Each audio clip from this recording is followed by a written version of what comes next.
Good morning and welcome to the channel on this Sunday, the 26th of July 2026. I despair of peace between Palestinians and Israel. I despair of there ever being a two-state solution. Recently, you will have seen that there has been more and more violence with current attacks near Ramallah. What is driving those current attacks? Well, one, a deadly incident near Nablus on the 24th of July, which has sparked widespread reprisals. A confrontation in the village of Tal near Nablus left 4 Palestinians and 2 Israeli soldiers dead. This incident immediately triggered waves of settler reprisals, attacks on nearby Palestinian communities. Settlers have since been entering Palestinian villages, burning homes, attacking residents, destroying property. A pattern that has spread across the central and northern West Bank. Settler violence is sharply rising in 2026. United Nations data shows a 45% increase in settler attacks in the first half of 2026 compared to 2025, with over 1,020 incidents recorded. This includes burning homes and vehicles, attacks on schools, armed assaults on civilians, intimidation and forced displacements. More than 1,000 Palestinian children have already been displaced this year due to settler violence. A 14-year-old Palestinian boy was recently shot dead by a settler near a school northeast of Ramallah, showing that the violence has reached Ramallah area communities directly. Israeli government rhetoric and policies have emboldened settlers.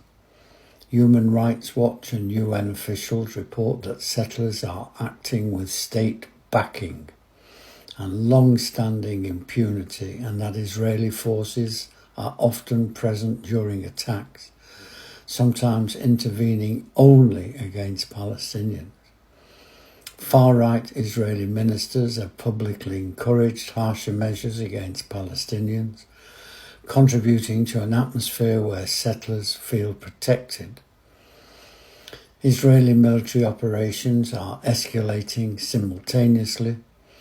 Following the Nablus incident, Israel launched a wide-scale military operation across the West Bank, raiding homes, arresting dozens and setting up roadblocks. This dual pressure, settler attacks plus military raids, has intensified fear and instability in Palestinian towns, including Ramallah. International actors warn of mass atrocities. UN Special Rapporteur Francesca Albanese described the attacks as pogroms and called for an arms embargo. Human Rights Watch warns the West Bank is becoming a powder keg due to unchecked settler violence. Why Ramallah specifically? Ramallah is not unusually the epicenter of settler violence, but the surge is region-wide, spreading from Nablus southward. Settlers have targeted schools and villages near Ramallah, including the killing of a child. Israeli military operations in the area create conditions where settlers can enter Palestine communities with less resistance. One of the things that is causing all of this is the extreme far right in Israel. In October, there is going to be elections, and the extreme far right are encouraging this violence. They're encouraging illegal settlements in the West Bank, and this is creating more and more violence.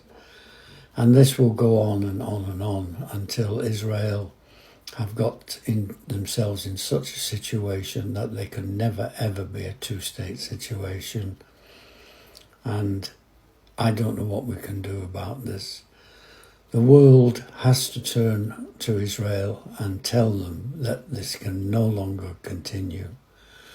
The deaths, especially of children and women, and not just the deaths, but the illegality of this whole situation. There is no way that Israel can justify this. And it's so sad. Thank you for watching. Thank you for listening. I'll talk to you again tomorrow. Take care.